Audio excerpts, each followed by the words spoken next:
Well, hello, and welcome to the Vetly Speaking Podcast, where we talk all topics through the lens of military veterans. And I'm really excited. First of all, Happy New Year. This is my first episode of 2026. And it was really nice to take some time with family for the holidays and no pressure on myself to go ahead and immediately start doing a podcast right off the new year. I gave myself some time, so I'm happy to be back. And this is episode 11, The Call to Lead. And I have a very great conversation with an amazing guest, an amazing leader, friend, and mentor. I have retired Chief, Senior Enlisted Advisor, Tony Whitehead. Tony was the sixth Senior Enlisted Advisor to the Chief of the National Guard Bureau. He was the number one of the entire enlisted force in the National Guard Bureau, a big part of the enlisted senior leadership pretty much in our total force as well. And he was the principal advisor to the Chief of the National Guard Bureau, who happens to be a member of the Joint Chiefs. He's on that council, which is very important in advising the president. And so that's really an important role. But his role was there as a principal advisor for all enlisted matters for the National Guard Bureau, the enlisted folks, and anything affecting pretty much the health of the force, readiness, and professional development. Very big role. And I'm really excited to have a conversation. Even though I've known Tony for a while, I hope that this is a great conversation and that you guys get to listen and take something out of it. But I'll let him introduce himself, because it's one thing to Google people and get to see, okay, this is their professional career. But I also want to know about the man, the myth, the legend, right? Oh my Tony gosh. Whitehead, welcome to the podcast. Wow, what an introduction, Didi. Thank you so much. You're very welcome. Hey, we got really good at doing this introduction. I was just on another podcast, and after she introduced me, I felt like I needed to stand at attention and receive a citation. Hey, so thank you so much for Welcome, affording me. Tony. Happy New Thanks. Year. Thank you. Thank you. And thank you for affording me this opportunity to be a part of what I'm sure is an awesome, program that you have got going on since you started. And so to be here at the beginning of the new year, thumbs up for me. I know you're my first. I love it. And like I said, it's good to see you. You look great. Retirement looks awesome on you. Well, I tell you what, it feels much better than it looks. Yeah, especially looking at that photo of mine. I said, it's like we age in reverse. If you do it right, you look stronger, you feel, more relaxed. We'll talk more about that, but I'm going to let you kind of introduce yourself, because obviously I read what most people in America or around the world that know who you are or want to get to know who you are. They can always Google you and read about that biography. But I also want to know a little bit more in detail about you, the man, the father, the family man, and just even a service member without the title, right? And Oh, wow. so love to hear more about who you are, because I will probably learn something I didn't know, just like I said earlier, about who Tony is. Wow. Again, after an introduction like that and what you just said, I don't know what to add because, and I think you know as well as I do, after over 4 decades of serving from active duty Air Force to being a traditional guardsman, and then after 9/11 becoming full time again and throughout the rest of my career, I think everything about us, it has a way of finding itself on the table Mm, throughout our visits to units, the yeah. time that we spend speaking with friends, peers, our leaders, and then of course beyond that, we find ourselves talking on roundtables about who we are, what we do, and you think that you leave something off and you don't, but there's a couple things that you don't. I have a Mm-hmm. good friend and mentor, Rich Rico. I think you probably know him. He Yes, I says do. he said it's amazing the things that you find out about people at their retirements, and he said unfortunately at their funerals. And I was like, cool. I was like, Ooh, what was that? He said, well, he said, people show up that were part of their life that you didn't know that had a profound impact on their life. And he said they're there, and then they talk about them. You're like, well, that makes sense. yeah, Or I didn't know that about them. They never spoke about it. And I yeah, think it's because we believe that it's just a part of who we are, and we don't think it matters, but it does. And yeah. so I'll say, yeah, you've read about me in Google, and I think The only thing I can add to that personally is, and I've spoken about it a short period of time, and we can talk about husbands, wives, children, grandchildren, things of that nature, which I don't say we all have, but eventually get to that point. But one of the biggest things I'd love for people to know about me is how much I cared about growing up with my siblings. It was so important to me because I don't think I would have been the leader that I've been without having that foundation in my life. And to get into the details about that, not to belabor the point, you know, my mom was a single mom, and Mm. there were 8 children, and there was 5 different fathers between those 8 kids. Okay. And she wasn't married, and our cornerstone was her and the last name Whitehead. Now, if you'd asked anybody else, they said they had a half brother, a half sister, or a stepbrother, whatever the case may be. That Yeah. was not the case. It was Robin, Sheila, Ronald, Nathaniel, Michelle, Tony, Marie, and Andrea, Oh, and wow. and all Whiteheads. Of course, until the ladies got married. But the things that I learned from them, I had no idea I was learning because Mm. I was such an introvert growing up. You an Yes, introvert? Really? that I didn't understand that I was kind of learning about who I would become based on the people that I was around. And it's not to Yeah. imitate them, but it was just to understand that based on the title of the podcast, you have no idea what type of foundation or what type of training you're going to get as a leader until you step into that role as a leader and realize that there has been some training that's been going on years and years before then. And it'll all Yeah. come to fruition when you start dealing with people from different walks of life. And you're like, well, where did that advice come from? Mm. How did I know how to do this? And to get back to that and then tie it all up, growing up in that environment, obviously didn't have much. The one thing our mother made us understand was, hey, look at the environment. Hey, the one thing you can't do or will never be able to do is judge anybody for who they are, where they come from, because Mm. that's been happening to us, all of our lives growing up. And so it didn't phase us because we didn't know anything other than each other. Yeah. And we became each other's support system, unbeknownst to us. And still to this day, our children and our children's children, when Eh, they get together, they're thinking that, hey, this is like a big reunion. And to us, it's just brothers and sisters getting together, having a good time, because we were the ones that helped each other get through some of the toughest times in our lives. And then, of course, we've encouraged each other to do the best that we could possibly do. yeah. So Tony Whitehead came from a big family. I didn't have Mm. much. As a matter of fact, on Davis Street in Jacksonville, Florida, which is where I'm from, there was 8 of us at the time, meaning my mom and my brothers and sisters and myself. We're in this 2-bedroom apartment on Davis Street. Wow. Yeah, that's a lot of bodies and a lot of mouths. Yeah. And Yeah. then we eventually moved to a 3-bedroom house. So it was a room for the boys, a room for the girls, and my mom. That was the foundation of me growing up. Knowing, hey, this is a rule. You Yeah. work, you go to school, and then when you Yeah. graduate from high school, you work. If you want to go to college, you work and you go to school, or you just Yeah. work. There is no, hey, I'm just going to go to college full time. Well, good on you, but you got to work because you're going to bring some money in this house if you're going to live here. And of course, both my brothers joined the United States Army, and I joined the United States Air Force. And Smart. yeah, but I tell you what, though, Diddy, I left Florida and I went to Ellsworth Air Force Base, South Dakota. That was my first Are assignment. you kidding? Okay, so wait, hold on a second. That you were stationed at Ellsworth? I sure was. First one? Yes, and I can tell you this: September 18th, 1983. That was the first time I ever saw snow in my entire life. And I was 18, 19 years old. Funny, we have that in common. I did not know that. See, I told you already we're learning something. That was my first duty station. What? Ellsworth, South Dakota. They sent me to South Dakota and I'm like, where is this place? I knew it was somewhere in America's map and I was looking and I'm like, yee. And but no. First, I didn't know that. So I learned a couple of things, right? 8 kids, your Yeah. mom, makes a lot of sense. Knowing the kind of leadership style that you embodied this whole time I've known you.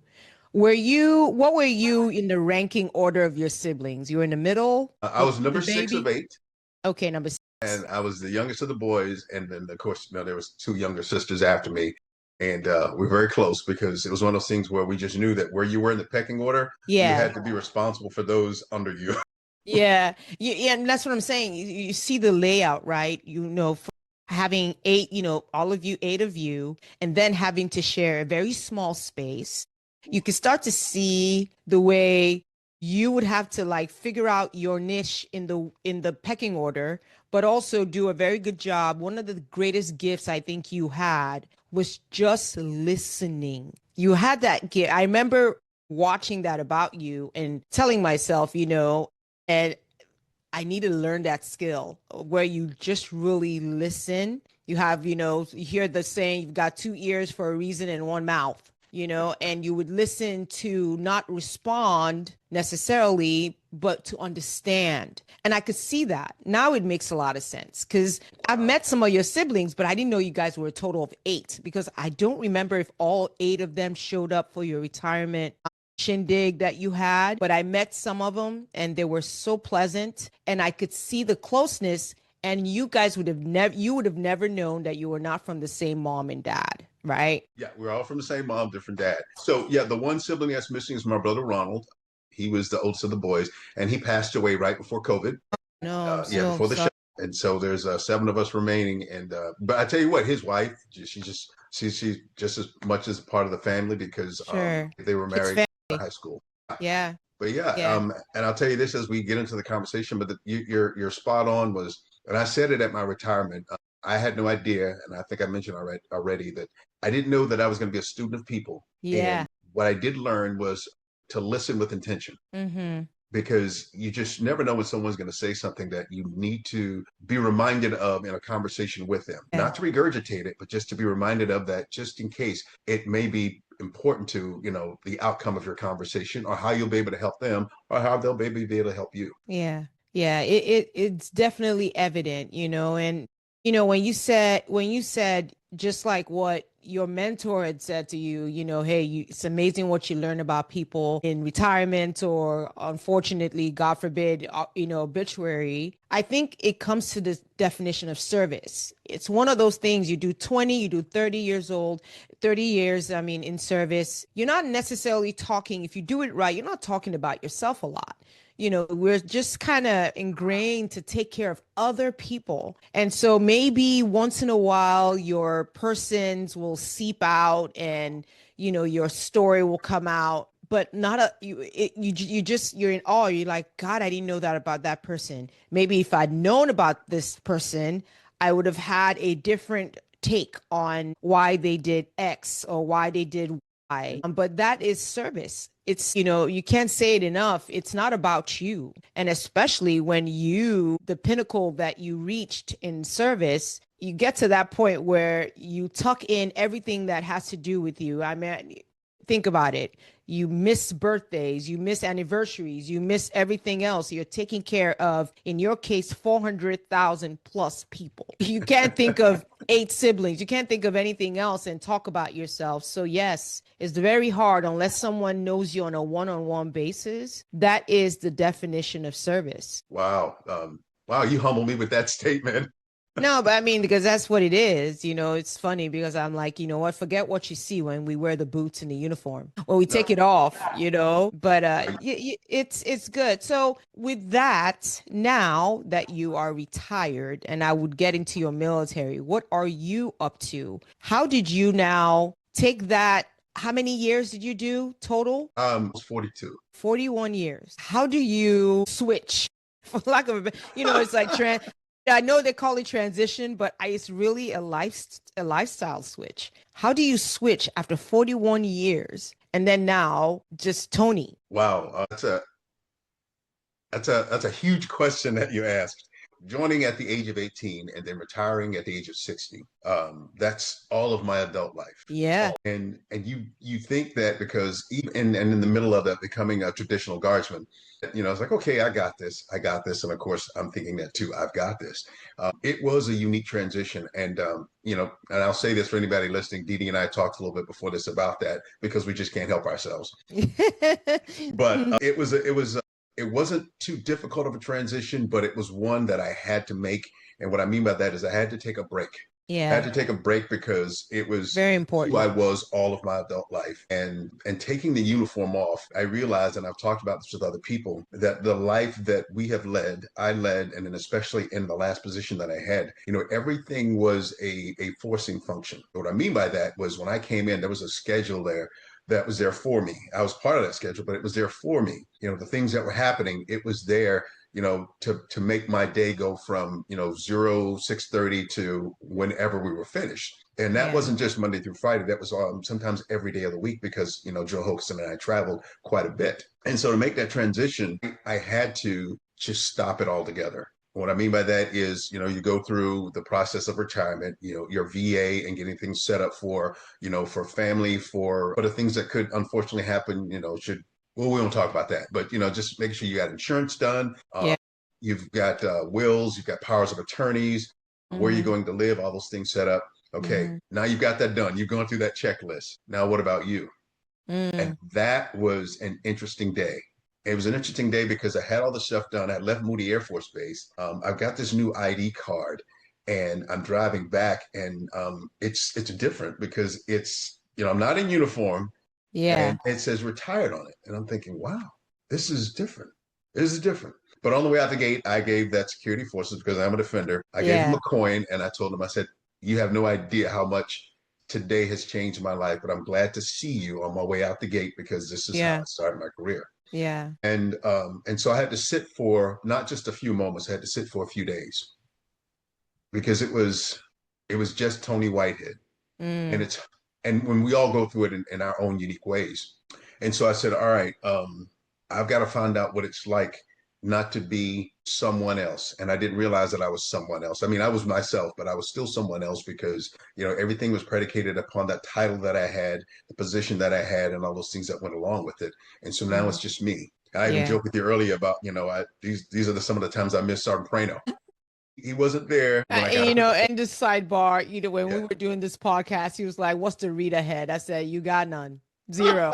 And that's I mean, true. for a man who was so used to having everything given to him in a binder, what's the read ahead is when they go for at that level, any meetings, they get this binder of everything that they need from travel itinerary to who they're going to be seeing, the bio on that person. And so he asked me, he's like, "Hey, Didi, what's the read ahead for this podcast?" I'm like, "Zero, none. We're just going to talk." And so the reality of every day for a few days was that when I got up, I said, I am in charge of this day.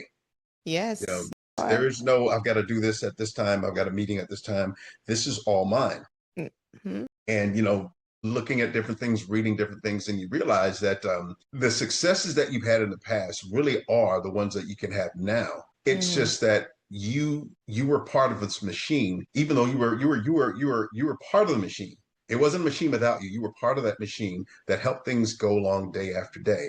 Yeah. Now you are the machine in totality, and it makes a difference. So getting up in the morning and doing PT is not so that I can go out and do PT with the troops, is because I need to be healthy. Yeah. And that's part of me being whole. Yeah. But it takes getting there, and it takes, realizing that, nobody's going to call you SEA, or if somebody sees that sticker on your vehicle when they pass you by, they call you chief and you turn around, eventually it's going to be Mr. Whitehead or just Tony. Mm-hmm. And, and it, Which is and bizarre. it is. And especially when someone younger than you calls you that, and you're thinking, You're like, ooh, are they out of their yeah. mind? You know, mm. And Especially like, for you, not for me necessarily, but for you at your level. Even for me, I struggle to call you Tony. Believe it or not, it's so weird still. and Didi, I know, and you've had some great people on. I could have a lot of technical terms of what it can mean, but for me in particular, at first I was a little confused, a little saddened, and then I got excited Mm-hmm. because I realized that, you know what, this is another chapter. Yeah. This is another chapter. And you hear people say that, but you're like, "Yeah, okay, yeah, I know what they're saying, but that's just not me." And then you realize, oh wow, this is another chapter. And the things that I learned over all those years, I can now utilize in a totally different way.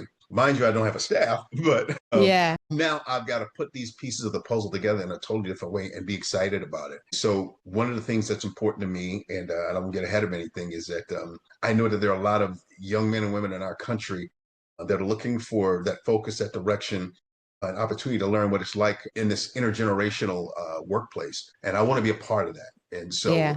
that's where, after watching, some things never watched that much television or on the computer as much as I have in these last year, to learn that there is a niche in there, but I've got to learn where my value is in it to where I can do these things. And so I'm learning. I'm going through a totally different form of basic training, Yeah. one where I'm in charge of the PT, one that where I'm in charge of the curriculum, one where I'm in charge of the development, and one where I'm in charge of putting together this strategic chart of where I'm going to go from this ground level of new Tony Whitehead to the next level of how do I fit into what's going to happen in our community as well as in our country. Yeah. And you know, there is a huge market for veterans with this transition mantra, if you will, right? And I like to call it the switch because I think of it like, you know, think of a car when you are trying to change anything, whether it's a reverse, you've got to do what? You've got to put your foot on the brake, you know, and then you now switch the car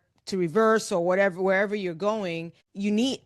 I feel like they should somehow plan in that factor. I know it's different for everybody. I really admire people who literally retire from the military and the next day they go right to work. I mean, some people have no other option, or it's the opportunity, you know, it's a job that they really wanted to do. You know, timing is everything in our game and the timing works. But because it's not, you get that different roller coaster. It sometimes is a high, sometimes you're like, God, you know, I miss it.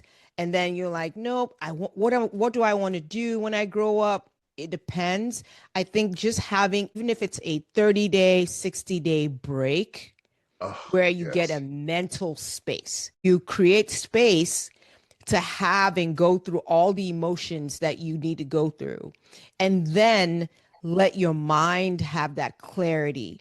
And then you figure out, okay, you know what? All right, I would like to go back into the federal government system or the contracting system or start my own business or do nothing at all. I feel like that break is so important for you to find out who you were, particularly because if you think about it, just like any time, if you start out the way you did from 18 to 60, somewhere along the line, you are going to be a different person. You are not the Tony Yeah. that was at 18, at 25, at 30, at 40, and so on. So having that break is so important. And to doing it. I'll backtrack a little bit, Didi. It's funny you say that from 18 to 60 and in between changing. I didn't know until after my mother had passed away. She passed away when I was 27. That when I got ready to join, and I remember her, you know, having a little hesitation. She was a little apprehensive about whether or not I would be able to survive in the military. And I'm like, why? You know, and I guess it's because, you know, we have these preconceived notions about what the military would be. Yeah, And once I was in, I was sold. I just knew this is where I wanted to be. And I think it took a couple, 3 years for her to realize, like, oh, yeah, he's at home. But yeah, it's amazing the person that you become, or should I say, the person you evolve into, because it is who you're yes. going to become Yes, over the years of experience. And it makes a difference. And I'll say this when you talked about the break, the one thing that we do well in the military is that we learn how to take the experiences from one assignment to the next, and yeah, we grow and develop in that respect. And and you and I talked earlier about this. I think one of the things that can help in retirement transition is if with the financial literacy that we're teaching our youngest of service members now is something that we try to institute in every phase of development. I think it'll make a huge difference as they look toward their latter years and especially their retirement years, because I was blessed to be able to step away from my last position and I did not have to go to work right away. And, yeah. you know, what I'm doing right now, and we'll talk about that, is it came later, but I was in a position to where I wasn't concerned about whether or not I would not be able to pay, you know, a mortgage or Your anything like that. bills. Yeah, Yeah. exactly. But I was comfortable enough to be able to work on myself and not be concerned with other matters, you know, not allowing me to completely work on myself, if that makes sense. Yeah, no, absolutely does. And I mean, because like you said earlier, it's different for everyone else, but if you're fortunate and in that pre-planning before retirement, it's one of those things where and I mentioned this in the last podcast I sat down with that I was a guest on, you know, if you are doing this long term, short term, whatever, once you are that 2 years, 3 years prior to you thinking, I may retire, even if you don't, or I may separate, you just have to think to yourself, I would like to take, and I like to liken it, right? If you can really plan to say, I am going to take an extra 2, 3 months on top of if you are retiring your terminal leave and you kind of have that buffer to sit down and figure out what you're doing. Understandably knowing that, hey, some people, again, want to go into the federal service and it's what's available. And it's, if you don't take the job right away, then you miss out on your window. But if Right. you have that flexibility, you'd be surprised of the things that come into your mind creativity wise, because I think you go up and down the emotions. Now, one of the things though is when you were in your transition, first of all, did you know you were going to do 20? Or did you think to yourself, I'm just going to go one enlistment at a time? And when did you know that you were going to keep going along the way? Were you just kind of saying to yourself, you know what, hey, when the opportunities come up, okay, I'll keep staying in? How did you know you were going to make this pretty much a career, your Good whole question. life? Yeah, that's spot on. Well, my initial thought was, hey, I'm going to join and I'll probably do one enlistment. And when I did, my assignment after that was Kadena Air Base, Okinawa, Japan. So I had to re-enlist to stay over there because they did an in-place COT. And you talk about a beautiful place and an awesome assignment. That was it. And what is And COT for those that are that was not? cute. No, no, Consecutive. no. We catch ourselves. We can speak like that the entire time. It was a consecutive overseas tour, and so what they offered was, hey, we'll I had a 30-month tour. Yeah, it was 30 months, and if you decide that you want to stay longer, we'll give you 30 days leave if you do an additional 30 months. I was like, huh, that means 5 years. But I was enjoying it so much, and they were going to pay for my leave, and I'm like, all right, I'm in. And so I Free. re-enlisted, and of course I came back, and then of course from there things changed. I went from there to Korea Yeah, and Osan, and then from Osan, got back and then went to Howard Air Force Base in Panama because that was where we were having, over in the desert, things were changing, and then of yeah. course Operation Just Cause as well over in Panama. Great assignments. Yeah, so it was there. And, while I was there, that's when my mother had already contracted cancer, and she battled it for 5 years. And I got a humanitarian reassignment a year later to Moody Air Force Base. I decided, all right, let me get out, go home. I was in that position to where be a caregiver. And when I got there, it was like, wow, this is interesting. All right, I'm done. Military is out of my system. I'm done. And of course, I run into an Air National Guard recruiter Yeah. and said, hey, you don't have to give all this up. Didn't realize that there was a F-16 unit, a fighter unit there in Jacksonville, Florida. And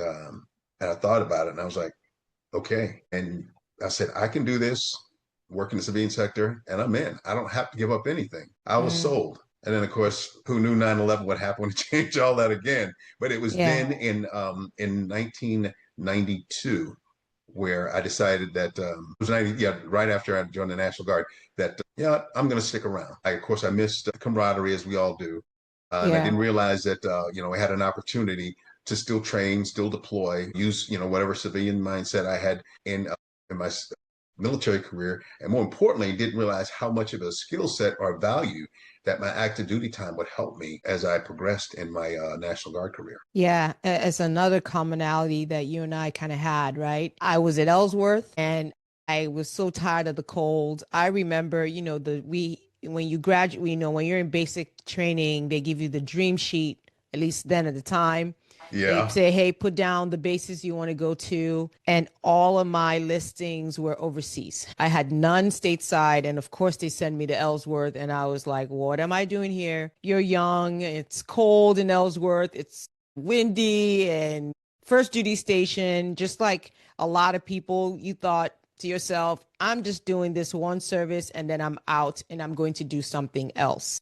And that was the plan until I met this amazing man who happened to be the commander of the base at the time. And he retired, General Edward Rice. He was ATC Wow. commander. And then he was the commander at the time. And I remember him, he was like, you know what, you can make this. The advice he gave me is like, look, this is the greatest opportunity you will probably get. A lot of people don't understand what it means to serve. I want you to go sit down and think about it and let me know what your goals are so that we can go ahead and figure that out. And the fact that he took an interest in me, it's a long story, don't want to go, it's not about me in this podcast, but this was me. I remember writing him an email directly asking him to enlist me. At the time I was also part of the honor guard on the base, so that was exactly how we met. And He gave me a good advice, and I remember boldly calling as a senior airman my fam at the Pentagon. You have to think back then,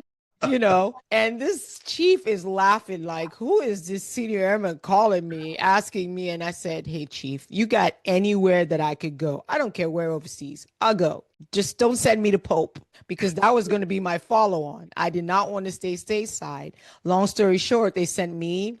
He's like, I don't have anything, but I do have Korea open. I have Kunsan. I said, I don't know where that's at, but I'll take it. And I ended up going to Kunsan. So we have that commonality. And long story short, my follow on was to DC, but then I eventually ended up working for General Rice as an enlisted aide, going to Hawaii. And my mom passed while I was in Hawaii. So that was my transition point, another switch point that I had to have. Because at that point, I was like, I'm out. I'm getting out of the military. I had just made tech. I had a line, but I wanted to get out. And he said, look, don't make any rash decisions when you are in a position of either you're too happy or you're too sad. Like, you need a space where you can really sit down and make a constructive. Said, rather than get out, have you ever thought about the Guard? And funny enough, in Hawaii, we worked a lot with the New York Guard. And that was the beginning of my transition into the Guard. That was how I found out about the Guard. Anyway, long story short, it tells you that that's one of the advice in between there, right? Is like, take a pause. It's always good to take a break, because then you can now make a better decision moving forward, whatever that decision is. And so that's I wanted to highlight, that's one of the commonalities. My mom passed in 2005 while I was my first 6 months while I was stationed in Hawaii. And that was devastating for me. And so Tony, you obviously came to the Guard. 9/11 happened. And what were you thinking at that point in your military career, right? What was going on in your life then that said, okay, you know what? Yep, this is a thing for me. Right. So I'll preface it with this. You talked about your mentors, and of course, yours have had more seniority than mine had over the years. It was a Major Mike Robinson. He was a commander of our security forces squadron, and he said, when I was a tech sergeant, he said, listen, he said, you need to be challenged a little more. And that was one of the things I quietly always wanted to do, was to be challenged. And so I became a training manager. And then after I was a training manager, from that to be a combat arms instructor, or should I say, the SRC. And then a first sergeant, he said, you need to be a first sergeant. And so I go off to the first sergeant academy. I come back and I get in we go to deployer training in the Guard in Germany, Operation Road Warrior. Where in Germany? Ramstein. Okay. Oh yeah, the big one. Yeah. Come back from there, and then he says, hey, we need you to go overseas. I'm like, well, hold on a second, what do you mean go overseas? He said, he said, this will be a great experience for you as a leader. And so I'm always in when it comes to a challenge and an opportunity. Learning. And so yeah. Here I am, a brand new first sergeant, and he sends me over to PSAB, Prince Sultan Air Base in Saudi Arabia. We were in PSAB together. Oh my goodness. Okay. What year was this? This was 2000. Kid you not. I was there. No, I wasn't there then. Anyway, go ahead. I wasn't there because I went there September 11th. That's when I was there. Oh, wow. Okay. All right. And so I'm there. I was there with the Air Refueling Squadron. And while I'm there, Earl Brooks, who was a group commander, he said, listen, he said, things are kind of shifting a little bit. And we need you to go over to this place called Al Udeid Air Base. And I was like, where is this? He said it's in Qatar. I said, all right, sir. He said, yeah. He said, it's a bear base operation. He said, but I think you'll do well. Now, mind you, PSAB, and you know what PSAB was like. I'm this first sergeant at a sharp uniform, because you can get them dry cleaners, driving around in my F-150, and I got a pager, shows you how long ago it was. And then, of course, I decide, all right, I'm going to take this assignment change, because I respected Colonel Brooks. And I asked him, I said, well, how much time do I have to make the decision? He said, you need to call me back by tomorrow. So, but I was all in. And I get over there, and Didi, I kid you not, talk about a total change of environment. Bear base operations, go from an F-150 to a Datsun B2000 pickup that was about as big as I am. It was really small. And I go up to Camp Andy with, the rope up and down gate and nothing but tent city. And this was, of course, the beginning of the buildup. Yeah. And I was like, okay, I'm not in Kansas anymore. No, you were not. Would that Uh, heat hit you? I'm sure not. yeah. But so when I got there, because I went on a C-130 and I left at about 2 o'clock in the morning. And Mm. so, it was dark when I left and it was dark when I landed. And I'm like, wow, what have I got myself into? I think maybe the second time I said that in my career. And I was like, huh. But when I started dealing with people, I realized that I was all in. Yeah. I was all in, and the change that was starting to happen over there, I said, there's no turning back. And so when my time was up, I was gonna stay as long as they needed me to. I said, no, we need you to get back. And as soon as I got back, and this is, of course, we're going into 2001 now, going to make contact with the folks out of the base. This was going to happen. This was going to happen. That's when we had the aircraft to hit the tower. And then I get a call from the mission support group commander, say, listen, where are you? I said, well, I'm letting my folks know and employers know I'm coming back, this, that, and the other. They said, we need you out here at the base. I said, I just got back. He said, we need you out here at the base. I said, okay. I go out there, sit down. They give me the rundown. I had to go make that phone call to my employer and said that I was not going to be coming back to work at all. And I was Mm. working for her Travelers Express, their MoneyGram division. And they said, we understand. I never looked back. And I thought that, I'll go through this. And that's what people started talking about. Well, we'll get you till you're 20. But I never thought in a million years when that happened that one, I would be all in for what was happening then, that I would never return to my civilian career, or that I would have ended my career the way I did. Yeah. Yeah. Yeah. Yeah. September 11th did it for me. Just like I did 4 years, but that was a PSAB was my first deployment. I went in and I got there in August, the 21st of August. I remember everything from details. It was my first deployment. Got there August 21st, and I was like, well, I'm in PSAB. Let me enjoy this retirement. Going to go back to Ellsworth and finish out my last year and be done. September 11th happened, and everything that we were there for the deployment switched. We're either everybody, I remember they were like, hey, you're going to be assigned with security forces. And I literally was working main search and working the gates the entire time for the remainder of my time that I was there and escorting TCNs, was TCNs, third country nationals. Yeah.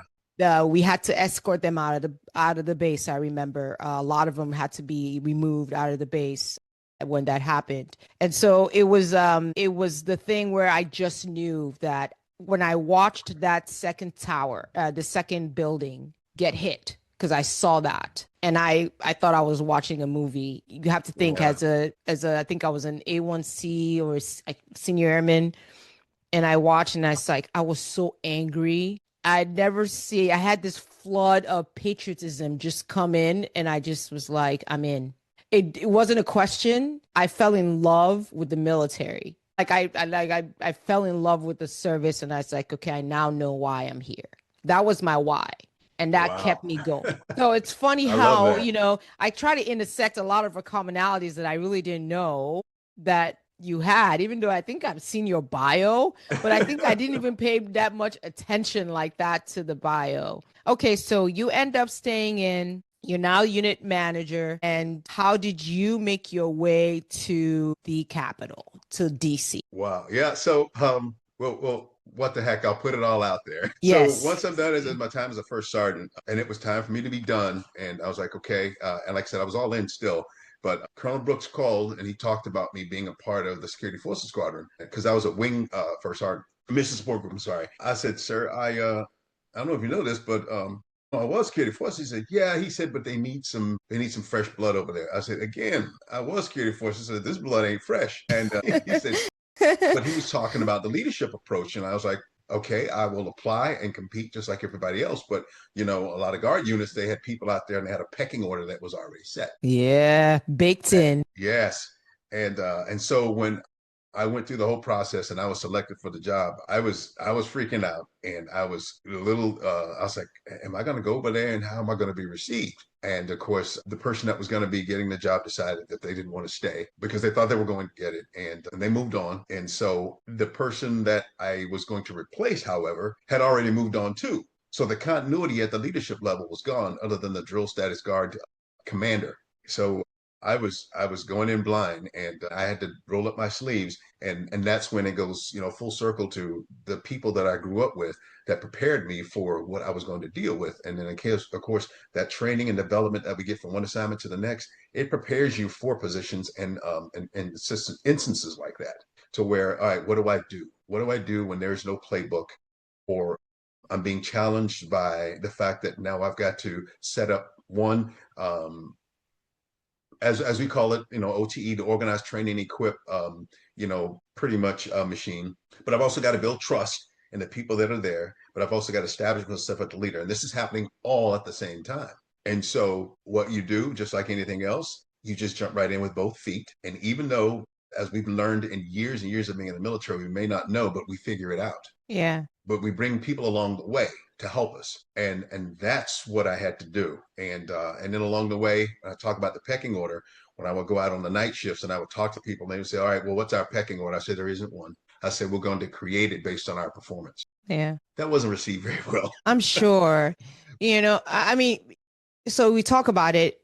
The transition from active duty to the guard, was that challenging for you? It was at first. As a matter of fact, it was one of those things where I said to myself, I don't belong here, because it just seemed like it's like they don't take themselves seriously. But what I found out was they knew each other extremely well, and they knew what it would be like to kind of take it easy, kind of be laid back. But when the horns sound, you talk about a totally different environment that you were in. I mean, these are people that knew their jobs back and forth. They knew the people that they were working with back and forth. They knew the on and off switches of the people who you thought that you would have issues with when it came to getting them to step up to the plate. They can get them to do it just like that. They also knew the people that, those that can be out there in the base in a moment's notice, which is almost everyone. But those that had challenges with their employers, those that had issues with family, and things that we as leaders didn't know because they had known them for years. And if you're active duty, you were jumping into an environment where you didn't know just how well guardsmen knew each other. And Yeah. so that was a challenge too, is to get in there so I could start to learn them the way they knew each other, and for them to trust me. Yeah. So it was an uphill battle for a while, but I didn't give up. And I eventually got to the point where they understood that I wanted the best for them. And then I started doing things with them that was totally different, because, we were part of the community as well. The guard is part of the community. Yeah. And so, Community. yeah, so I said, hey, you guys need to get with the recruiters, because there is an element in the security forces community that is more dressed right, dressed in a lot. And so when a lot of young troops want to join the guard, they need to know it's a professional organization, just like the rest of our armed forces. Yeah. They were all over that.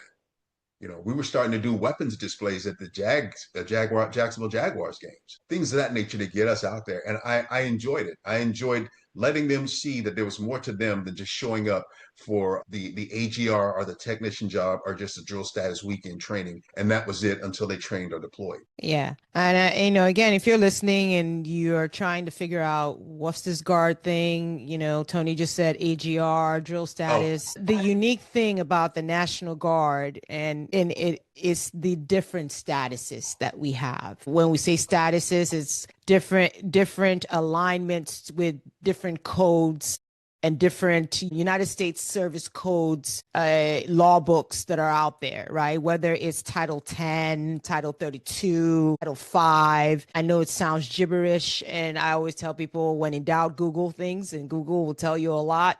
And trust me, in the Guard, we would love to have this amount of status versus this amount of status. speaking of that, Dee Dee, Which we will talk about that, because I yeah, got you on here. I was going to ask you about. You saw the some of the latest news reports and some of the things that are coming out from Ingus Yes. and Naugus about the duty status Yes. reform and how that's going to change. I I'm didn't about that excited. part I about am excited about that. You talk about streamline and keeping things as simple as possible. So one of the things why I remember being active duty, the guards, they always made my head spin.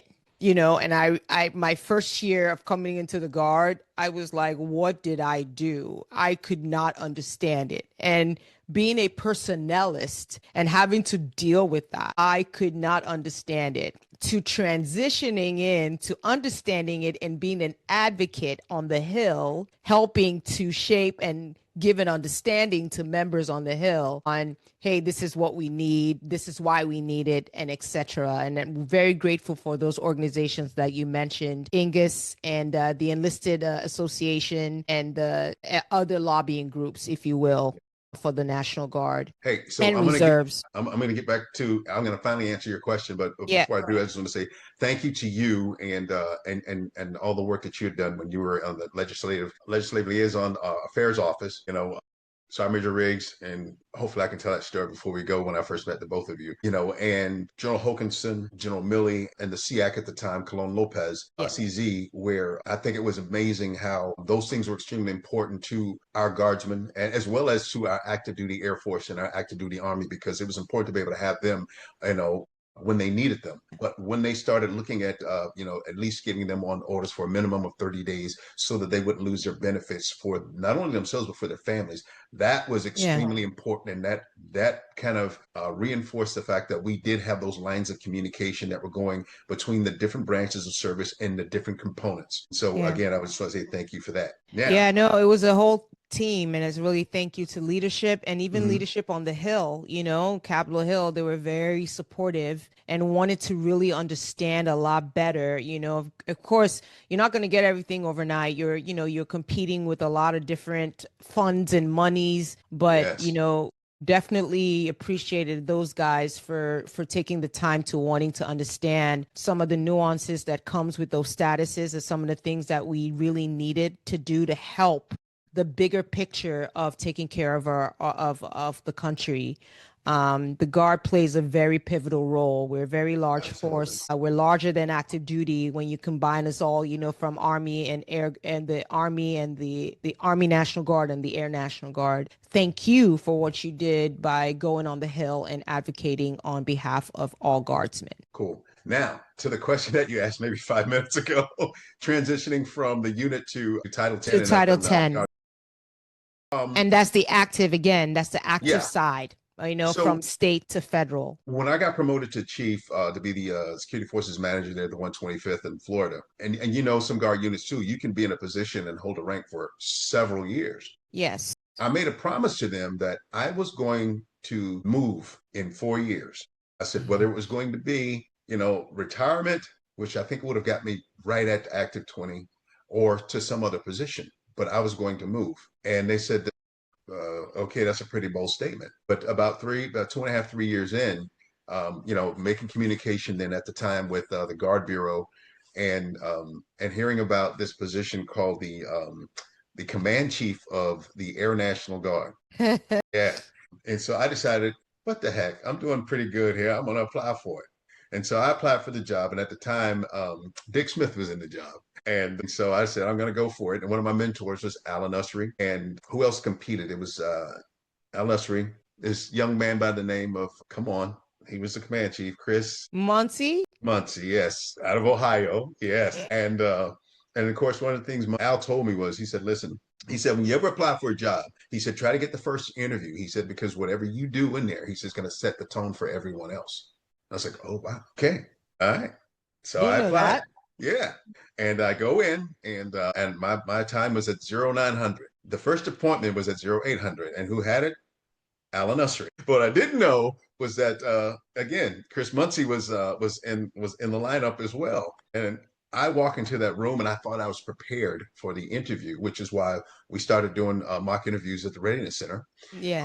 Was that I was not prepared. I thought I was at an inquisition. They set the glass of the pitcher of water and the glass and the writing pad and the table, and I'm listening to these questions, and I was like, oh no. I said, I need to go back home, not only get ready for what's next, but I need to prepare my troops. I said, I am not ready for this level. And and I went back, did my homework, and eventually I applied for the Security Forces Curriculum Manager for the National Guard. Yeah. And so that was the job I got. And And that's so when I first met you, I yeah. remember. And so in April 2010, I accepted that position. And at the time, was taking my son Joe to the University of Florida. So he graduated from college, high school, was going to college, and I'm heading off to the Title 10 world Yes. that I really didn't know much about. But when I got there, I was like, oh, this is the big league. Yes. And and it also fueled the hunger of what's next.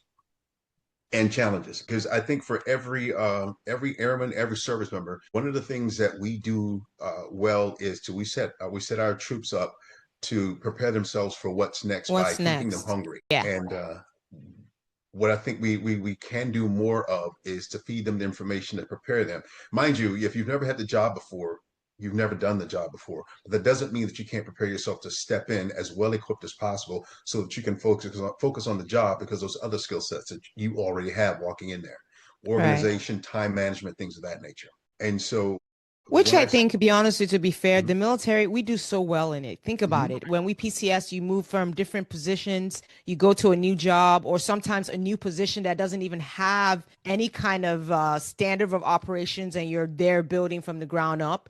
We're very good at moving from point A to point B and adjusting pretty quickly to those positions. And I will tell you, Didi, too, that was one of the things that helped. Even though I am still an introvert, that's one of the things that helped me with that was that, and you're spot on. We get those skill sets and we move from one assignment to the next. And what we have to do is we have to get introduced and we have to just kind of get into the organization, introduce ourselves, find out what the mission is, and become a part of that mission as soon as humanly possible. We don't Yeah. have time to sit back and go through the dating rituals Yeah. of Mission's saying, got to be yeah, done. who Yeah. I am and all those other good things. And Mm. it's not a bad thing. It's a good thing because it sets us up as leaders because then as we become better leaders, when we can pinpoint folks that are having challenges with that. But I still have to say being there at Andrews Air Force Base in that environment which was, I tell you what, a place to learn. I mean, it was just, it was how would I put this? It was a treasure trove of opportunities to be developed as a chief master sergeant, as one that was going to be a command chief eventually, because of the relationship that they had with the guard and the reserve,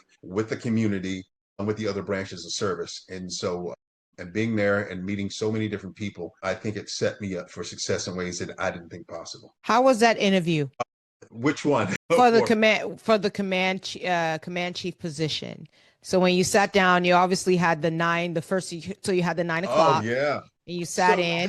How that was was that like? that was interesting because I was better prepared for that because I took the time while I was there at the Readiness Center to get myself involved in different things and to listen to what some of the challenges were if you went to the Chiefs group meetings or if you went to any of the commanders calls and things of that nature, you would hear these things.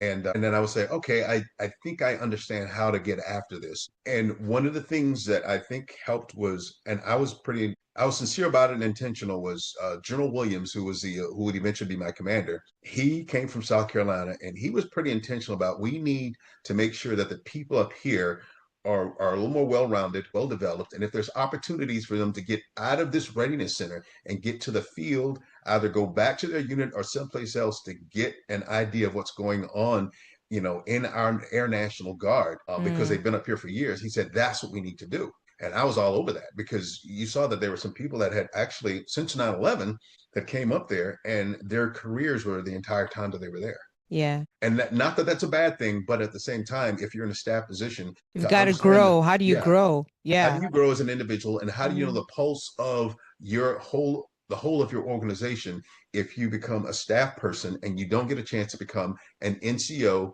with other NCOs. And when you become a senior non-commissioned officer, you have not led, a group of NCOs from E1 to E5 or E6, before you become an E7 and E8 or E9. And when you do that and you're not ready to deal with, some of the challenges you're going to have, then it becomes one of those things where you're like, well, I don't really want to go to the field because I don't fit there anymore. yeah. And and it's one of the things that, Chief Muncie, yourself, Chief Ron Anderson, you guys were so good at setting that foundation, getting state development, out because it's one thing. And even the nature of the guard change, what people knew as the guard when I came into the guard from today is you've got a lot of guardsmen who are moving around like active duty people. Whereas, like, you know Yes. what?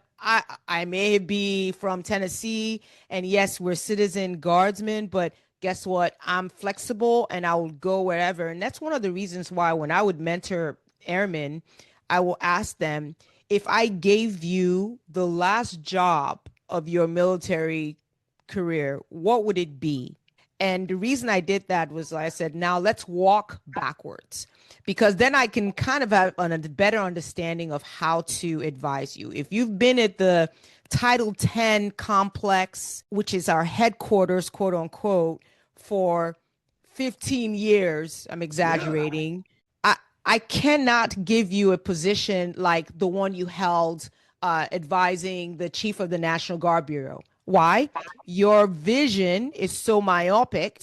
It's not broad enough for you to sit down and say, I have an understanding, sir, or maybe one day, ma'am, of how to take care of the force, whether it's readiness, whether it's the health of the force, or whatever that might be, because your focus has been at this one level. You don't have a broad vision. So if you want to be a better leader, you have got to go out and seek places. And it was one of the things I remember you telling me when I remember when I put Senior on, that was one of the biggest things you challenged me. You was like, you know what, you need to get out of the building. You're like, get out of the building. And I'm like, I don't want to leave the building. It's very comfortable here in the building. Yeah, you're spot on. And the schedules that were there too, it lent itself to, you had an opportunity to grow, but it also lent itself to complacency because those things that became comfortable to a person that needed that Monday through Friday, that needed those things that they had kind of set their life around, their family life around. Yeah. Once you decided that, hey, if I'm going to be a senior non-commissioned officer, especially a senior or chief, there is going to be flexibility that if I don't know how to talk about it because I've never lived it, then I don't know how to lead someone through it. I don't. And so that was a lot of, actually, it was a lot of fun because I built a lot of muscle and then I had to go live what I said because I wanted to put in again for the command chief position for the Air National Guard. General Williams moved on, and then General Tahiri became the Readiness Center commander. Remember that. And he had to sit down with me, and General Tahiri he would have very candid conversations, which I really appreciated that about him. He said, "Listen," he said, "you can apply for the position." He said, "Whether you get it or not, that's a different story." And he said, "You're doing great as the Air National Guard Readiness Center Command Chief." He said, "But if you want to be a graduated command chief," and I used to hear them talk about graduated commanders, but I didn't know what a graduated command chief was. He said, "You need experience from the field." And I said, "How is that going to be different, sir?" He said, "Listen," he said, "up here you have NCOs and you have officers who are not in command." He said, "But if you go to a wing," he said, "now you're dealing with you're the most basic of airmen, and now you're dealing with commanders too, not only squadron but group and wing and a wing commander, possibly that's a general officer." He said Yeah. that's a totally different environment. He said not only you're going to be advocating not from the perspective of looking at money that you're sending out there. He said you're going to be looking at it from the needs of the people and how to really talk to us about how do we advocate for money. And I was like, Mm, wow, okay. I said, so what do I do? He said, you need to apply. mm. He said, we can support it going out. He said, but you're going to have to get the job based on your merits. And so it wasn't anything where someone said, okay, yeah, you're going to go over to the 127th Wing in Selfridge in Michigan, because again, that's a totally different move to a very cold place. Oh, you're used to it. And I flew out there on my own dime, and I met with General Slocum and his team, and they had it set up. It was a serious interview process, and I didn't know how that was going to work. But when I got the job, I was like, huh. And just like being in command positions, now that we're part of a command team, I talked to General Slocum. I was like, all right, sir, when do you expect me to be there? He said, as soon as humanly possible. So there Mm. was no, giving you 30, 60, 90 days to figure it out. It's like, hey, get here and then figure out how you're going to get your stuff here. You have a pattern of people giving you that twist. Hey, you got to do it now. You know what? I'm glad you said it because that's very true. But when Mhm. I got there, I will tell you, it's probably one of the best assignments I had because it challenged me again in ways that when we talk about developing ourselves as leaders, those experiences that we've had in the past, and especially some of the PMEs that we get, we have to take those serious because they do make a difference. And I'm sure you've heard me say this to some leadership classes, be careful the resume you build because you may have to live up to it. To live up to it. Yeah, Yeah. don't put anything in there that you can't produce. Bingo. Don't go, hey, that's a cool class. I want to go to it. No, that means something to a commander when they see it on your bio. And so getting there, I had to learn that I was dealing with an environment where I had to learn to build trust right away. And then, of course, if you're talking about being in Michigan, especially right outside of Detroit, that's a union type community to be in. So, management is something that you see as a challenge to you, not meaning me, but as folks, especially our aircraft maintenance technicians. about, are they in it for us? What's the best course of action to do? What do we do to make sure that they're doing the best for us? And it had to go both ways. And at the same time, learning how to get the community involved in what's happening at Selfridge. General Slocum was excellent about that, but I had to get involved in it too. And then the state partnership program too. That was part of the mantra. I mean, this was all coming together, and it just suddenly hit me. I was the readiness center, seeing all this stuff come and go. This is what it was preparing me for. Yeah. And it's funny that that was also now preparing you for something bigger. I mean, it's interesting and I know you talk about it a little bit. I'll ask you from Puerto Rico Yeah. to back to DC. The same thing. I went from Guard Bureau, went to Arkansas, took a chance, and I had a unique experience going into the state because my interview was pretty unique. Where I remember Lieutenant Colonel David Allen, he was like a Yeah. mind blowing genius. He was the Force Support Squadron, which is a fancy way of saying the HR for the wing, the number one HR for the wing. He had an interview process where we were all in the same room together interviewing. I Wait a was minute. like, all of us, all Wow. five. I think it was five of us that were interviewing. There wasn't That's one at a different. time. It wasn't 9:30. I walked in there and it was like all of us. We sat in a row, in one row on a big, huge table with the judges on the other side, for the lack of a better word, the commander, the MSG, somebody else, and literally they were asking us the same questions. So you have to think about it, right? Is at some point you're all going to be saying the same thing. So in your head, you're thinking, how do I say the same thing differently from what everybody else is saying? Right. So that was unique. And then, of Wow. course, yeah, when I got the job, and it wasn't, I had two interviews, so they did that and they dwindled it down to, I think, two people. And we had to have a second interview. And so it wasn't easy to get in, which I'm grateful for. Then I wasn't appreciative of it. I was like, you know what? I'm pretty good at this. Why do I need to do a two interview? But it wasn't easy to do. But in getting there, I realized I had a lot to learn because for the first 6 months, I don't want to say struggled. I stretched my muscle. I had a lot of muscle pain, coming from a place where, again, being on the federal level here in DC, you're comfortable, you knew your crowd, you knew your program. It was easy, and you were dealing with the 90 Air National Guard wings, and you knew what you needed to do, to dealing with people, and people that you don't know, you don't necessarily have any connective tissue to. Yeah, I'm not from the state. I'm not from the wing. I am also an inject because, yeah, be honest, there were some, and I don't know if it's still the same today, but it was like, oh, she came from DC. Okay. This is not the Guard Bureau. This is not National Guard Bureau, the state. And it was really difficult, but it was probably the best leadership lesson I had to learn my entire career. And Wow. it Yeah. set me as a launching pad for the next things to come, and it was the most rewarding of all my career that I ever held. The most Wow. That's rewarding. awesome. Most rewarding, going to people, seeing people grow, dealing with a lot of the issues, going to people's graduation, just being part of the community of people's lives, good, bad, or indifferent. That was very different because it gave you no room. It's probably, again, when you talk of leadership, that was leadership. And what I like about what you said and what we experience is, oftentimes we can put labels on it, and again, technical terms, but at the granular level of understanding what it actually means, it's to see it in action and to be a part of that action. And you're like, wow, as I tell people too, you were built for this. Sometimes Called we to don't, lead. yeah, you don't know it until you find yourself in the thick of it. And you're like, oh, okay, I've got this. I mean, you're not patting yourself on the back, but you don't feel like you're out of place. You don't feel Yeah. like you're out of place. And I think it also helps us to start challenging ourselves in ways that we don't think that we can. And one of the things that helped me do was to do something uniquely different in each position. And so while I was at the Readiness Center, I don't know if you recall when we had our first, and I don't know if they ever had one before, a formation. So you may not have been there. Chief, well, he wasn't the chief then, but Aaron Dent was my first sergeant. What year And was this?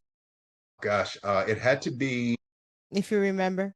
2014 or 2015. Okay. Yes, I probably was there, but if you remember, at one point we were all some of us were dislocated in the army side. So I Yes. All was right. with the IG office at the time. And we had and the folks from CE, because I was from A7 at the time, A7S, and they talked about, there were civilians about, hey, we've got these these federal holidays coming up, or at least things coming up regarding the military, and we have all these veterans in the building. And he said, we don't even do things like formations so that we can acknowledge things like Veterans Day or Memorial Day. And so we did it. And you talk about a you talk about a Herculean feat or Yeah. effort, but we got all of them out of the readiness center in uniform, in formation. Our civilians were in formation, and his last name was, Civilians too, huh? yes.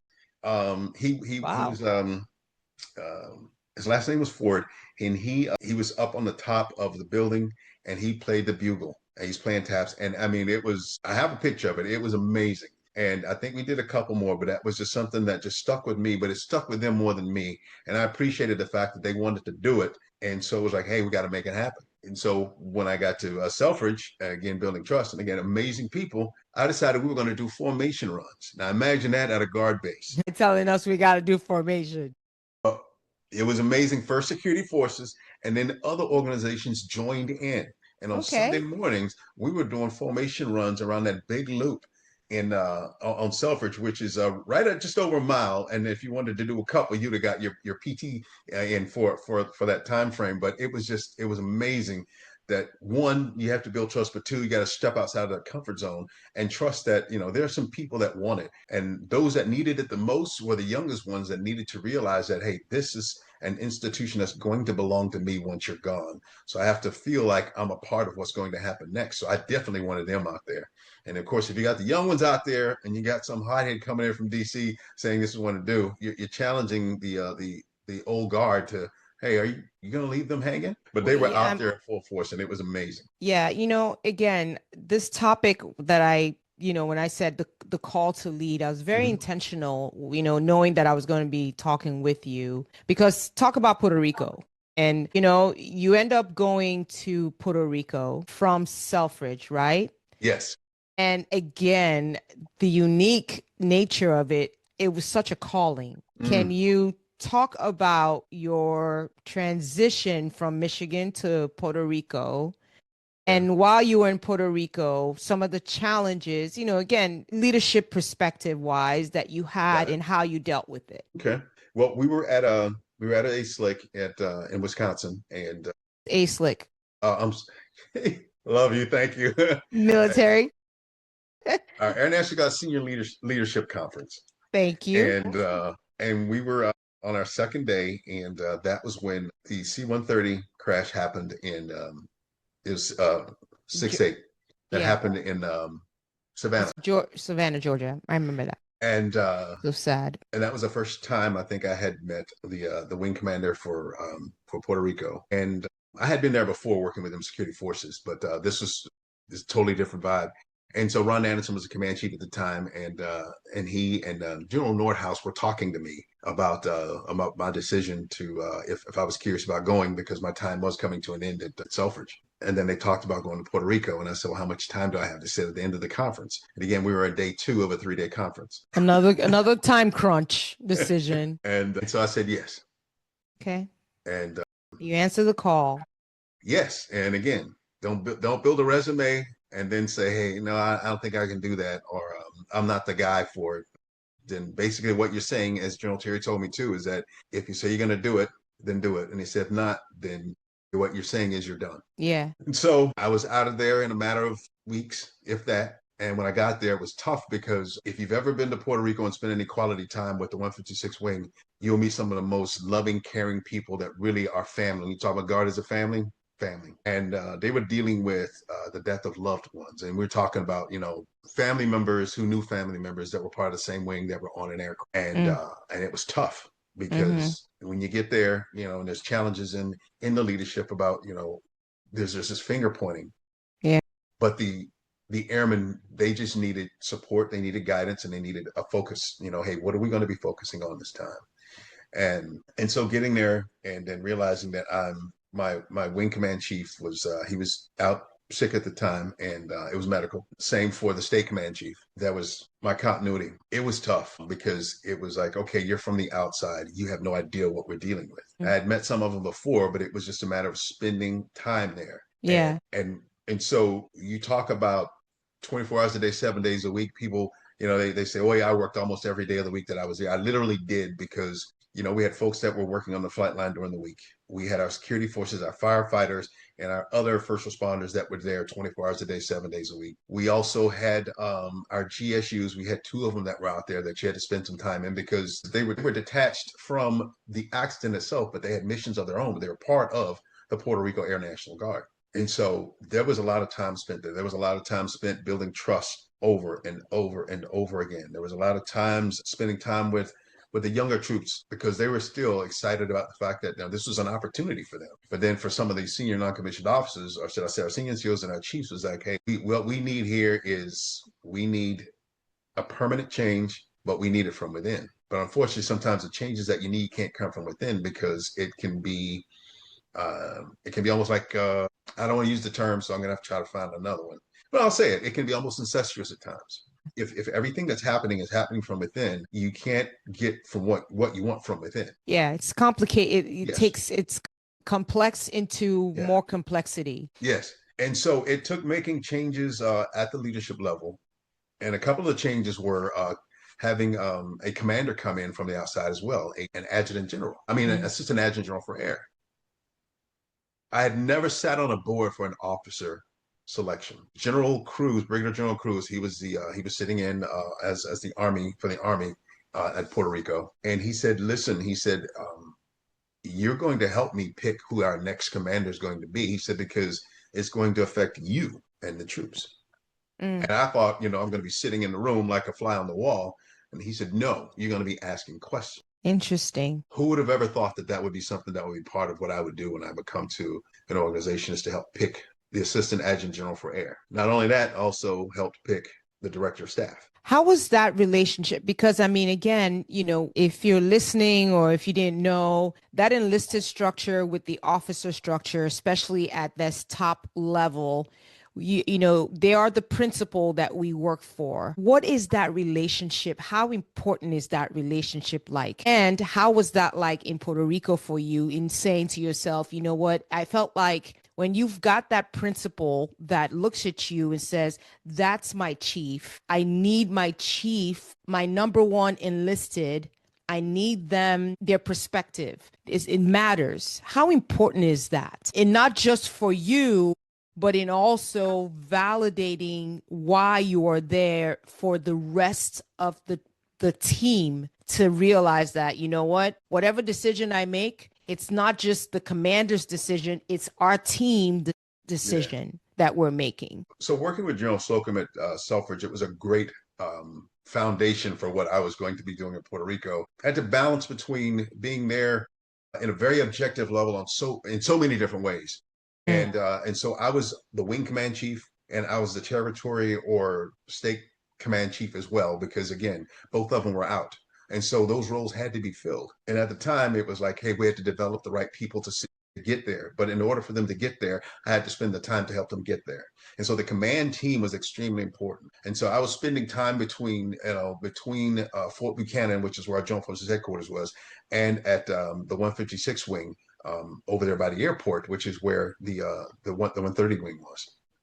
Every day was, before they got there, was a challenge because I had to keep them abreast. And then when they showed up, the assistant adjutant general from air was General Travis Atchison, who came from Iowa, and unfortunately he passed away last year. May he rest in peace. Yeah, And peace. then from New Hampshire, Paul Loisel, who was the chief of staff. And you talk about a numbers man, a guy that just, he knew structure. He understood how it worked. He was a perfect person for that opportunity. Our communication was extremely important, day after day after day. And we spent a lot of time together. There was a lot of conversations about who would be right for this position, that position. What do you think about where they are as far as where they were in their development? Do you think they're going to be good for long term? Do you think this is a quick fix or an easy fill until we get to the right person? Do we have to let people go? Do we have to retire people? Do we have to bring some more people from the outside? And these were Hmm. conversations that we were having over and over again to the point where we had to rely on each other. We had no other choice. And then it went from not just being no other choice to where we trusted and respected one another. And so Yeah. that's where understanding the development of each respective role of an enlisted person getting up to where they are and where an officer getting to where they are is extremely important.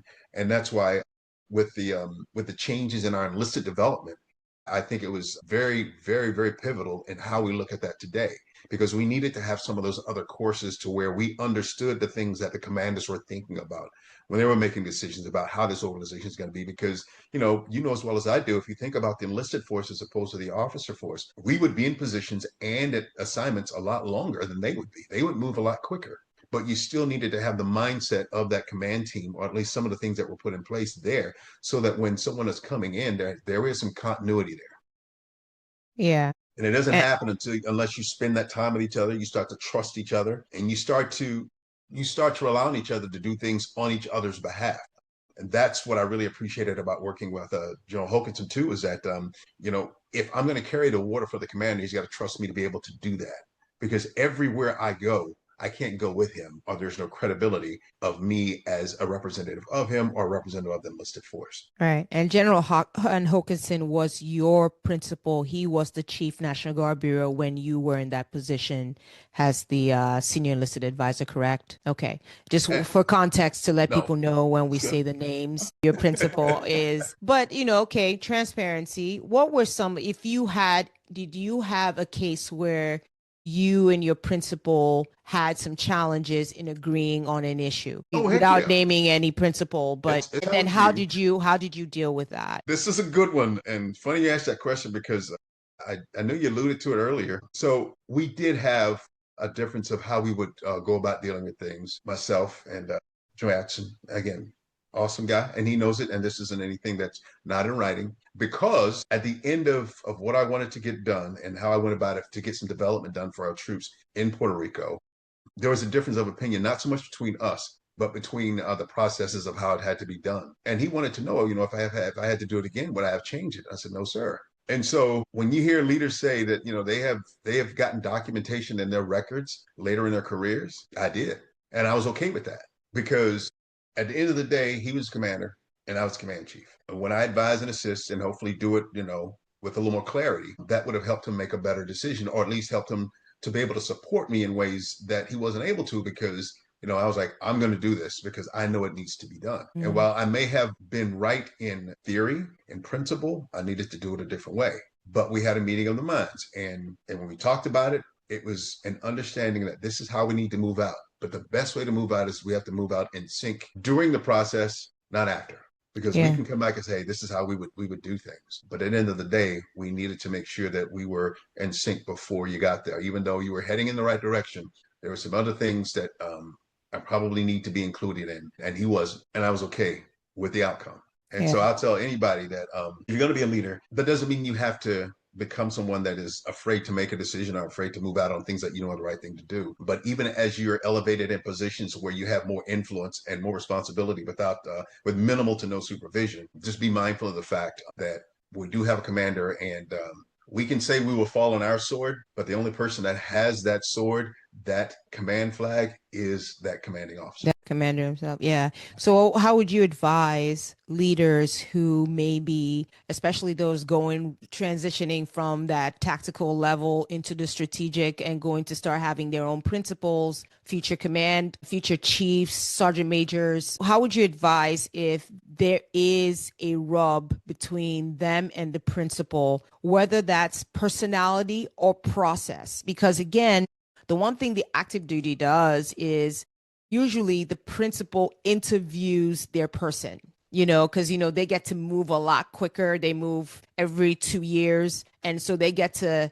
have their own team, for lack of, like, oh, you Yeah. know what? I'm going to take my team with me. And there's nothing wrong with that. In the Guard, that's not always the case. But even if it is, how would you advise that they take that, deal with that process?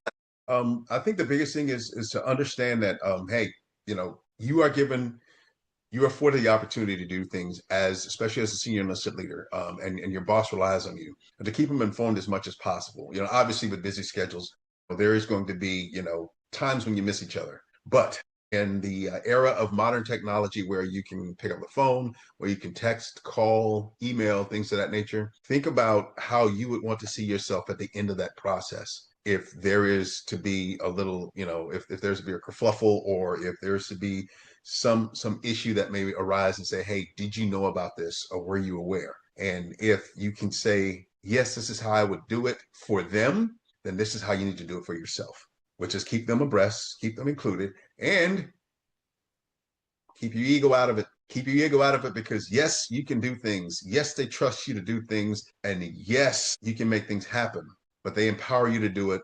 And you need to respect that. Yeah, like Ryan Holiday says, ego is the enemy, which is hard to do. I didn't always get it right. To be honest, I did not always get it right. I thought that I was hot potatoes. Like, how is it that you don't want to listen to my advice, forgetting that I'm not the one with the flag, right? Yeah, exactly. But you're the one supporting that flag. I'll tell you, Go ahead. leaving Puerto Rico and going to First Air Force, and General Sassville had to call me Yeah. in too, but it wasn't a difference of opinion. It was like, hey, it was at, COVID, and we were sending people home. We were making sure things were getting done. And of course, You the guys didn't boss, have it easy. That was a tough time no. for all leadership around the board. And because the bosses was showing up, I was going to show up. And even when some of the bosses went home and General Sassville was going to show up for work, I had to show up for work too. And then, Hmm. of course, she had to call me and said, listen, all right, you got to go home. And it was like, hey, boss, you're going to be here. I got to be here with you. He says, I get that. He said, but you got to go. He said, because both of us can't be sick. Yeah. He's such a good guy, such a Very great good. leader, A lot of things, one of the things I realized is that, I've been out of the force since 24 and things change. How do you think you could still serve? What are you thinking in your mind to still stay connected, have that connective tissue with the force? Because again, at the position that you leave, you guys still have to be those advisors, those broad advisors to the team. And how are you thinking about transitioning into those roles as being on boards, attending panels, public speaking, etc.? So what are your plans? So I do reach out periodically to SEA Range just to check in. That's my replacement. He's the SEA now for the National Guard. Tell them know I'm here for him. And to the point of positions, I'm a military advisor for Veterans United Mortgage Company, and I myself with a couple other past senior enlisted advisors from other services. We're there to educate the past and present veterans of the benefit of their VA loan. Still to this day, especially those that aren't in uniform, they don't know that it's available to them. So Yeah. that's why, Or they don't understand. They don't yeah, understand it. Yeah. and some of the benefits of it, not just, the fact that they can get it, but it doesn't have to be their only one, or that, hey, you can use it more than once, Yeah. things like that. But so I get a chance to do that as well. Recently became a member of the Uniform Benefits Board for Blue Cross and Blue Shield. Thank Congratulations. you. Appreciate that. So I got to put that out there on LinkedIn too. Hopefully before this gets out there. Yeah, you got to update that. And so the opportunity to talk about, the coverage that's needed for our service members, and especially, this definitely goes to our Guard members and their families. That's Yeah. extremely important that we make sure that we're covered, because in this day and age, the things that are happening out there, and the need to have our families covered so that we don't have these huge expenses that hit us all at once is extremely important. And I think with the folks that are part of the board now, and myself being added to it, I'm excited about the fact that our National Guard community is now a bigger part of the conversation than it has been. Yeah, the healthcare issue has always been Yeah. a sticky wicky for us, particularly those that are what we call the part-time soldiers and airmen, those that are not on federal status orders of Title 10, or all 32 full-time underneath the governors in their state. So that's important. And thanks for what you do and what the other team leaders that are out there advocating on behalf of the National Guard. I won't call myself a whisperer, if you will, of our younger troops, because by no means am I young. But I will say this. I always say it in jest, because we have some amazing people out there doing great things to help with leadership across the spectrum. With me, I'm always sensitive to the reality that we've got a lot of first timers, first termers, whatever terminology you want to use that are joining our armed forces, and they want to know that this is the right choice. And I believe that that's what I want to be a part of, is helping them to understand not only is this the right choice, but it can help them have an amazing career both in and out of uniform. And some of the things I'd like for our leaders to know, especially those that have an opportunity to listen to this, is I've always thought about, if I was, king for a day, and I've had that opportunity to be enlisted leader for a day, Yeah. is to remember things that aren't there where I am anymore. And it's where you hear leaders talk about, hey, I remember what it was like to be single. Well, I tell you what, a single service member today has a totally different Different outlook on experience. life and a Yeah. totally different experience. I mean, when we were single and young, we didn't have the responsibilities, the access to cash, the access to credit, being caregivers, having mortgages, things of that nature. Spending habits, the Exactly. entire thing. Yeah. Things like that. And so to say that, I remember what it was like, you do remember what it was like, but you don't know what it's like today. And let's be Yeah. cognizant of how we say that to those that are in those positions, and to set them up for what's next by including them in the conversation, not from the patriarchal sense, but from a sense of, I need to help you to get to where you need to be next, not to Yeah. where I was, but where you need to be next, because where I was, even as I progress, it is totally different now. And so our Yeah. verbiage has to be different. And then the things that we say and do to help them get there, it has to be from a position of support and help. And we will, the guidance is coming there, because when you build trust, that's where the guidance is really where they see it. They see it as guidance now that they built trust. But you first got to offer it as support. And that's what I'd like to be able to do. And as I said at the beginning, I think we're challenged by the work ethic of our young folks because they weren't challenged then, but that doesn't mean that they can't be challenged now in a respectful way. Yeah. And what advice would you give our young service members today, the leaders that are in place today? And that includes even the commissioned officers, because I think a lot of times we think that the communication when we're looking at the commissioned officer and the enlisted is commissioned to the enlisted. And for a lot of times when you're sitting down, that commissioned officer, especially the good ones, are all ears to what their enlisted is going to feed up to them. So what advice would you give those three levels? Hmm. I should have wrote that down. I think I got it though. I'll start with this. From the leadership level, we'll talk the commander and the senior enlisted leader in the command team. I would say promote yourselves as both a team. Remember, phrase that always as a team, but sometimes you're going to be doing separate battlefield circulations. Mm, And you got to trust that when you do that, and you're going to bring that information back, whatever it may be, to each mm-hmm. other. That's extremely important. Those that are entrusting you to lead them need to know that you're on one accord, but at the same time, whatever message that one is carrying, the other is. Because we know as well as others out there do, that if we have our enlisted leader go out, we're going to get some raw messaging that they may not give to the commander. But you can't be afraid as an enlisted leader to take that back to that commander. Yeah, Still unfiltered, respectfully, but still unfiltered. And the sure. same with that commissioned officer, is that you're going to be probably getting information from your youngest of officers and even some of those that are senior in the same way. And the enlisted need to hear that, but let it be respectful as well. Meaning, if it's the opportunity to learn and grow, fine. If it's going to be some constructive feedback, great. But if it doesn't help, we don't need to talk about things that aren't going to help us grow as an organization, especially as a team. And when we talk about overall, I think it's extremely important for us to know that the experiences that we've had in the past are extremely valuable to how we're going to move forward. And how we articulate those, not only in our actions, but in the way we say it, is going to make a huge difference to those that are listening to us, and especially those that are watching us. Because we can say what we want. We are being watched more than we're being listened to.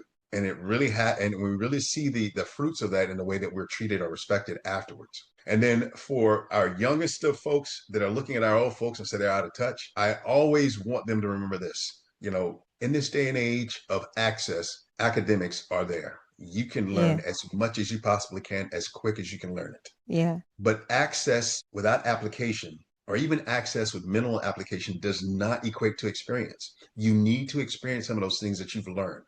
You need to understand that there are people in positions of influence and responsibility that are there so they can help you navigate through those bumps and bruises and those falls. And then when you do, you can kind of help each other. But those bumps and bruises are extremely important, for, the maturation of someone that says they want to be a leader. You've got to know that, again, I got access to a lot of great information, but it doesn't mean that it's experience. It is not. Yeah. You've got to learn and grow from one another.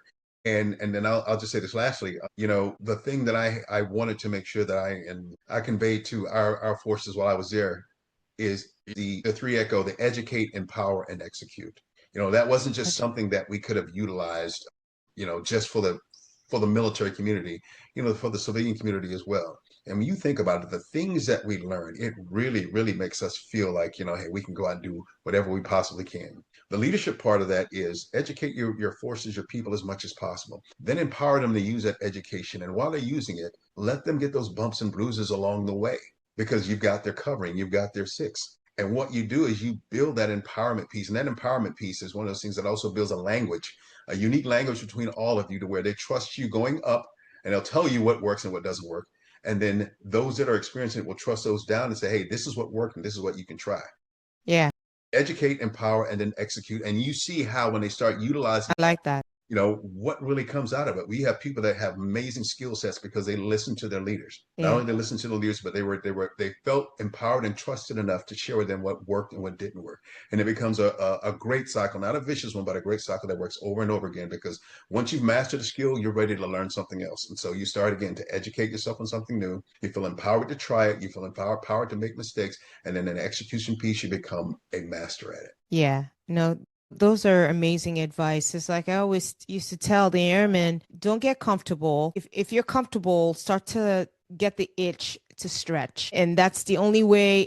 You're not doing it for anybody else's benefit. You're in a sense, you're doing it for your own growth, but it in turn helps the people that you will be charged with leading. And that's the success in what we do. Tony, I could literally talk to you for more minutes and hours on end, but I'm so grateful that you graced us on the Vet Least Speaking podcast. Thank you for all the advice and for just sharing the insights and having a little opening up into having a little window into who you are as Tony the man versus Tony the retired chief master sergeant. Thank you for coming on, and I want to wish you the best in 2026. Looking forward to seeing what you'll be doing out there for our force in continuation of service in your own different way, right? So thank you for being on here. And for listeners on the podcast, thank you for tuning in. And I hope that you could tune in for more episodes. Again, you could subscribe to the Vet Least Speaking podcast on YouTube and on Spotify. Also, episodes will be posted on the website, the Vet Speak Media Inc. website, and that's the vetspeakmediainc.com. So again, thank you for listening, and you have an amazing week.